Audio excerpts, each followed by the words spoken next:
Shalom, puji Tuhan. Kita jumpa kembali dalam ibadah kita sore hari ini. Apa kabar saudara sekalian? Doa kami senantiasa saudara dalam keadaan sehat, tanpa kekurangan suatu pun. Amin. Puji Tuhan. Tapi saudaraku sekalian, sebelum mulai ibadah kita, saya mau sharing firman Tuhan yang terambil dari Mazmur pasal 53 ayat 5. Demikian firman Tuhan. Mengapa engkau tertekan hai jiwaku, dan mengapa engkau gelisah di dalam diriku? Berharaplah kepada Allah, sebab aku bersyukur lagi kepadanya, penolongku dan Allahku. Amin, puji Tuhan. Saudaraku sekalian, kiranya firman Tuhan ini bisa menjadi berkat bagi semua. Amin. Selamat beribadah, Tuhan Yesus memberkati. Ku menatap jalan hidupku dengan selalu bersyukur kepadamu Tuhanku,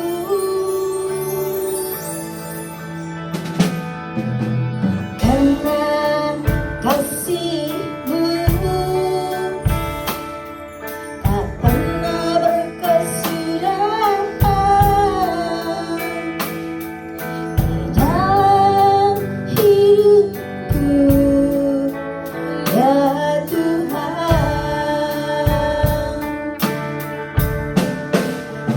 ucap syukur kepadamu, sebab Kau baik, Tuhan. Kasih setiamu yang Kau berikan tulus dan tak tercela.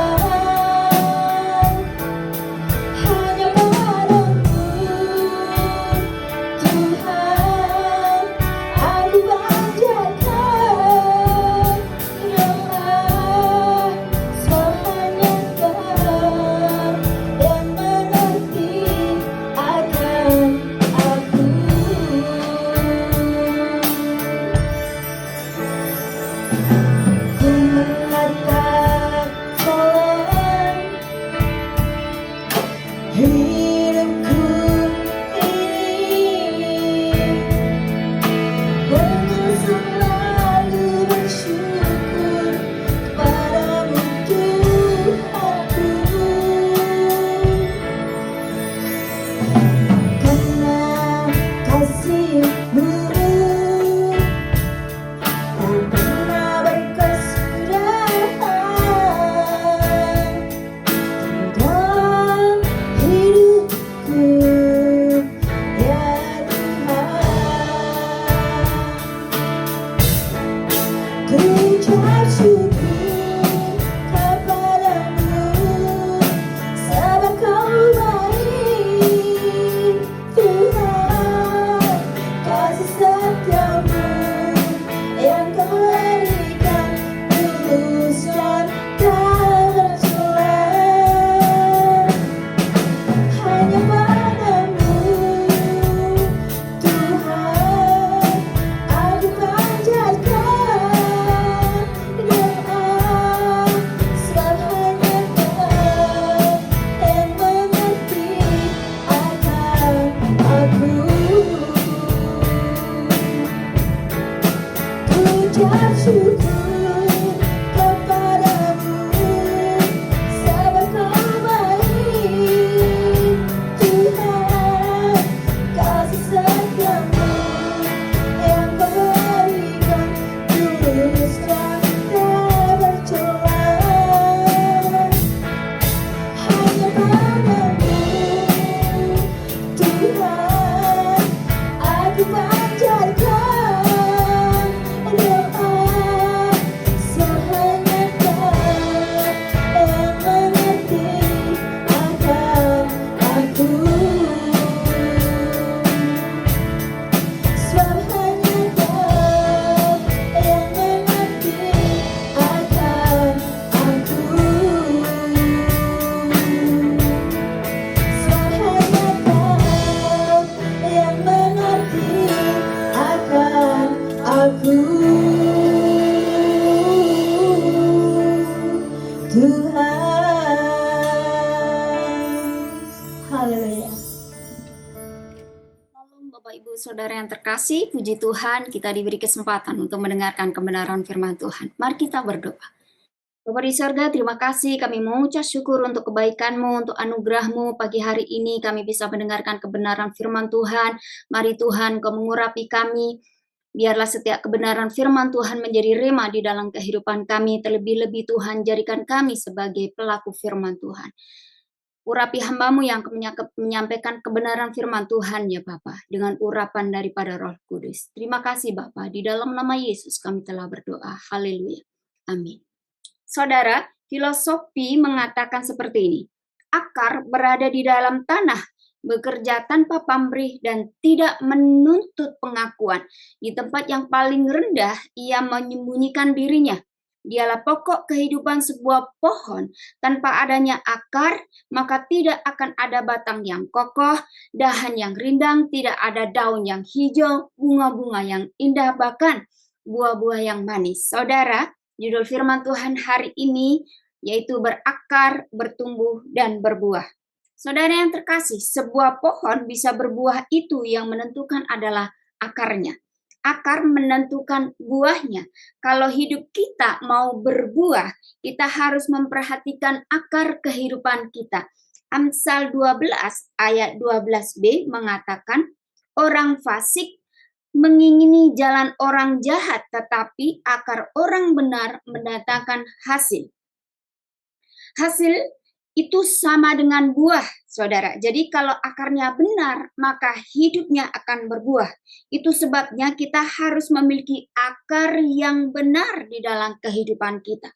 Karena kalau akar tidak benar, sukar untuk bertumbuh dan menghasilkan buah-buah yang memuaskan.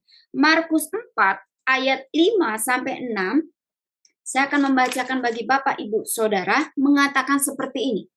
Sebagian jatuh di tanah yang berbatu-batu, yang tidak banyak tanahnya, lalu benih itu pun segera tumbuh, karena tanahnya tipis, tetapi sesudah matahari terbit, layulah ia dan menjadi kering karena tidak berakar. Kering karena tidak berakar. Perhatikan firman Tuhan. Di dalam kering karena tidak berakar. Jadi ternyata benih kalau tidak berakar bisa sesaat tumbuh, saudara, tetapi tidak bisa berbuah karena tidak berakar. Demikian juga, saudara, kalau kita tidak berakar, susah untuk punya hidup yang berbuah. Susah hidup kita untuk menjadi produktif di dalam kehidupan kerohanian kita. Jadi, mari kita pastikan melalui kebenaran firman Tuhan yang saya sampaikan pagi hari ini, bahwa hidup kita akan berakar dan menghasilkan buah-buah yang lebat di dalam kehidupan kerohanian kita. 2 Raja-Raja 19 ayat 30 mengatakan seperti ini. Dan orang-orang yang terluput di antara kaum Yehuda, yaitu orang-orang yang masih tinggal, akan berakal pula ke bawah dan menghasilkan buah ke atas. Perhatikan saudara, kalimat menghasilkan buah ke atas. Menghasilkan buah ke atas, saudara yang terkasih, banyak orang melihat hidup orang lain yang berhasil, yaitu mungkin teman atau saudara kita seringkali melihatnya setelah mereka pas ada di dalam atasnya. Kita hanya melihat pas indahnya saja. Kita hanya melihat buahnya saja. Kita tidak melihat bagaimana sebuah proses hasil dari buah tersebut, bagaimana mereka bergumul.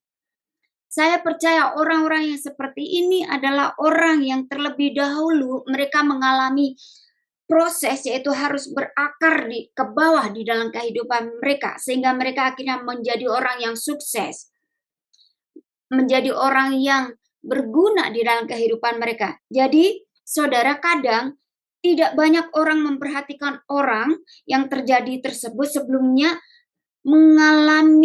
mereka adalah mengalami membangun ke bawah dulu. Kita hanya fokus buah di atas saja. Kita tidak melihat bahwa orang-orang yang sukses, orang-orang yang berhasil di dalam rumah tangganya itu mengalami proses yang begitu luar biasa. Mereka mengalami suatu transformasi di dalam kehidupan kita. Kita kadang hanya melihat buahnya saja. Kita tidak melihat bagaimana akar mereka berusaha untuk membuat akar mereka menjadi kuat. Saudara, di pagi hari ini saya mau mengingatkan, mari kita memiliki hidup yang berakar. Berakar itu berbicara tentang apa sih? Kita sudah mengerti bahwa berakar akan menentukan buahnya. Buah-buah di sini berbicara tentang Galatia 5. Saudara, akar itu berbicara tentang komitmen, saudara.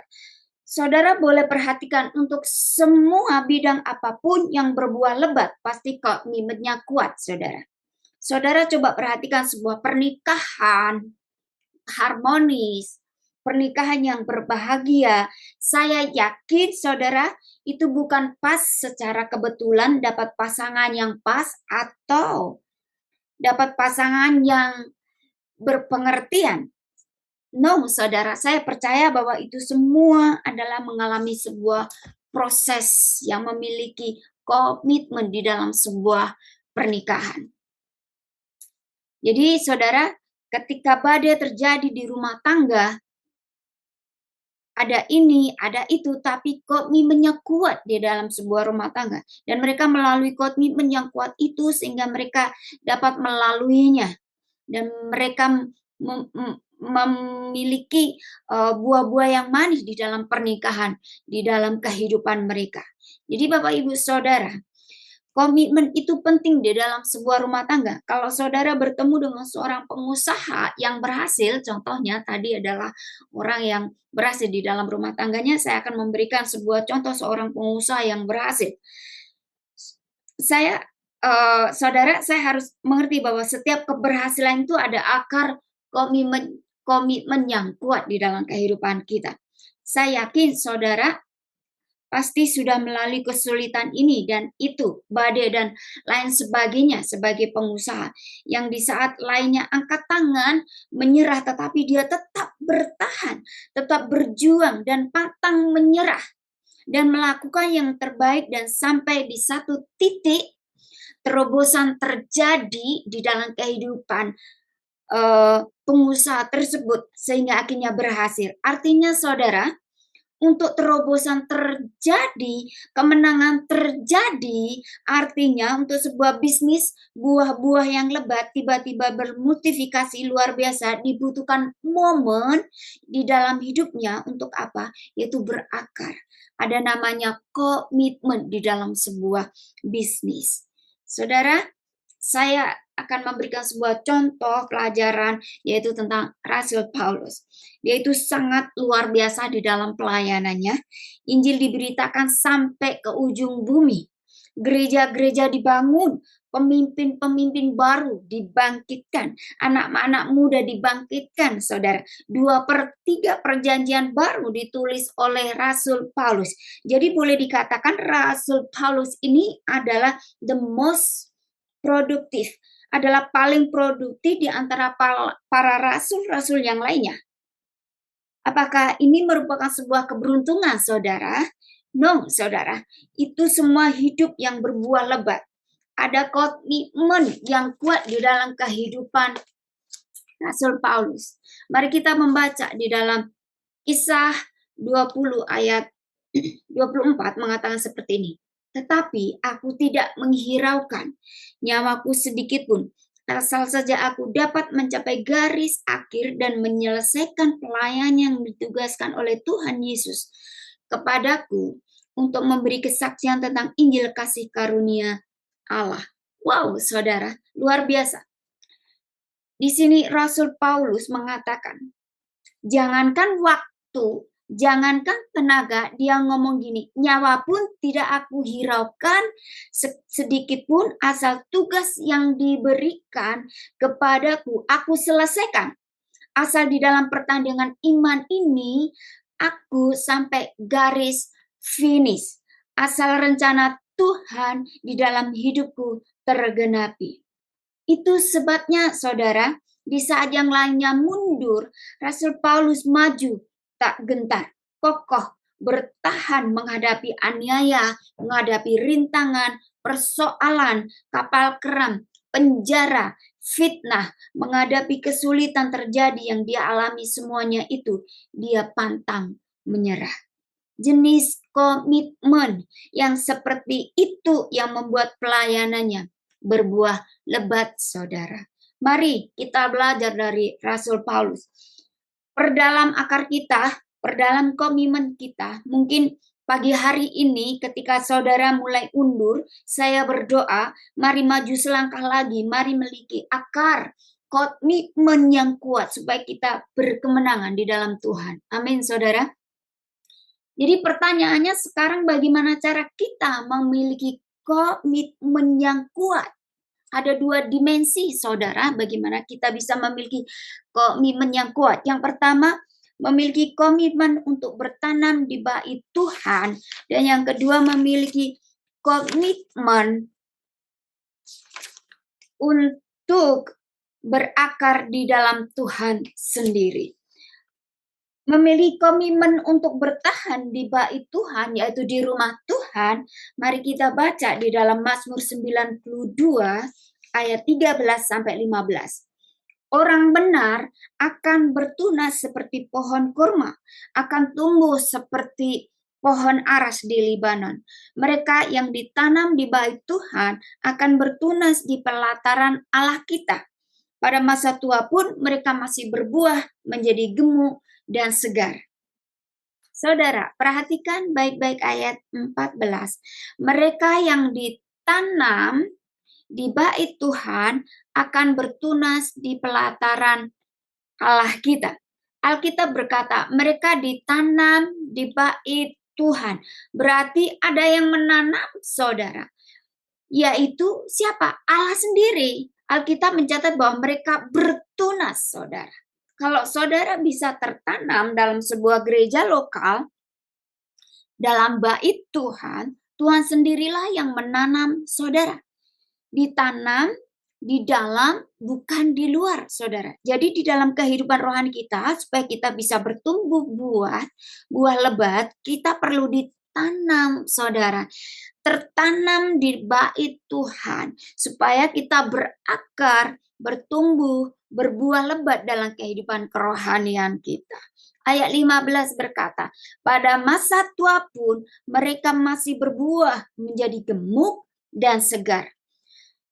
Dalam bahasa aslinya sebagai bagian terakhir lebih cocok diterjemahkan yaitu menjadi subur dan segar, saudara. Mekar dan segar. Jadi dari muda sampai masa tua berbuah lebat. Ketika sudah tua pun bukannya layu atau kering tetapi masih segar dan mekar. Ini adalah orang-orang yang tertanam di bait Tuhan, yaitu orang-orang yang setia dengan gereja, beribadah dengan gereja, saudara. Di gereja, saudara. Kenapa kok kita ditanam dalam bait Tuhan atau di dalam gereja, terus kemudian bisa menerima hidup yang berkemenangan, berbuah lebat? Apa hubungan dengan hidup produktif yang berbuah yang ditanam bait Tuhan? Saudara, sederhana logikanya ya. Ketika kita datang ke Tuhan, datang ke gereja, kita beribadah, kita menerima pengajaran firman Tuhan, kita menerima rema, kita menjadi kuat di dalam kerohanian kita. Makanya, saudara, kalau kita pergi ke gereja beribadah, kita harus persiapkan hati kita untuk dipenuhi oleh kebenaran firman Tuhan. Sama seperti tanaman, saudara, dikasih pupuk dengan yang tidak dikasih pupuk, tingkat produktifnya itu sangat berbeda. Saya yakin tanaman yang dikasih pupuk akan berakar, bertumbuh, dan berbuah lebat, saudara. Demikian juga, saudara, jika saudara setiap hari Minggu atau setiap ada ibadah, saudara datang mendengarkan pengajaran firman Tuhan di gereja atau di dalam sebuah persekutuan ibadah kita akan terima spiritual blessing atau makanan rohani. Spirit kita dikasih makan, diberi pupuk rohani, ya. Kalau kita ibadah juga punya komunitas keluarga rohani, karakter dibentuk melalui komunitas keluarga Allah, saling membantu, saling mendoakan, saling menguatkan. Coba kalau saudara sendiri, mungkin mudah sekali saudara menyimpang dari jalan Tuhan. Jadi saudara, mungkin saudara bertanya, bagaimana caranya berakar di dalam bait Tuhan? Yang pertama, berusahalah tertanam sedini mungkin, yaitu kita belajar untuk mulai dari kecil. Anak itu harus diajarin beribadah, tidak hanya pergi sekolah, tetapi ibadah juga diharuskan supaya mulai kecil ditanam dan berakar dan akhirnya bertumbuh dan berbuah, menerima spiritual blessing di dalam kehidupan mereka. Masa anak-anak adalah masa di mana diajar firman Tuhan mudah untuk diajar. Berbeda dengan saudara, dengan anak yang sudah besar, kalau diajar akan mengalami susah untuk menerima pengajaran saudara. Jadi saudara yang terkasih, berusaha tertanam di sedemikian mungkin itu sangat penting. Yang kedua, mengikatkan diri kepada Tuhan. 1 Korintus 6 ayat 12. Kalau kita sudah tertanam sedini mungkin, langkah selanjutnya kita mengikatkan diri kepada Tuhan.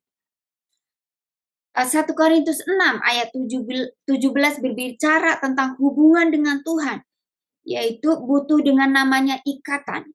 Saudara, zaman sekarang banyak orang yang tidak suka ikatan atau mengikatkan dirinya. 1 Korintus 16 ayat 17 akan saya bacakan, yaitu tetapi siapa yang mengikatkan dirinya pada Tuhan menjadi satu roh dengan Dia. Menjadi satu roh dengan Dia. Jadi mereka, saudara, mempunyai hubungan bersama dengan Tuhan. Di zaman sekarang ini, saudara, banyak orang yang tidak suka yang namanya ikatan. Tidak suka yang namanya diikat dalam suatu organisasi atau apapun. Mereka lebih suka bebas saja. Contoh kecilnya yaitu tinggal bersama, tidak menikah, sama-sama bebas. Ya, firman Tuhan mengajarkan kepada kita untuk terus mengikatkan diri dengan Tuhan sehingga menjadi satu roh dengan Dia. Yang ketiga, saudara, bagaimana kita bisa memiliki akar di dalam bait Tuhan? Tetap setia tertanam. Kalau saudara sudah ditanam Tuhan di salah satu gereja, tempat untuk beribadah, dan di dalam keluarga rohani, tetap setia ditanam di situ. Mungkin ada pertanyaan, Bu Sari, kita boleh nggak pindah gereja? Boleh saudara pindah gereja. Yang tidak boleh adalah pindah-pindah saudara. Pindah-pindah, karena apa saudara? Kalau kita terus pindah-pindah, susah untuk berakar. Contohnya saudara perhatikan tanaman. Kalau kita sebentar pindah ke pot 1 dan pindah lagi ke pot 2 dan pindah lagi, saya percaya bahwa tanaman itu tidak akan bisa bertumbuh, tidak bisa berakar saudara. Pasti tanam tersebut akan mengalami mati, saudara. Jadi bukan berarti, saudara, kita tidak boleh pindah, cari yang cocok di dalam gereja, tidak. Tapi yang salah adalah ketika kita pindah gereja, itu adalah yang salah.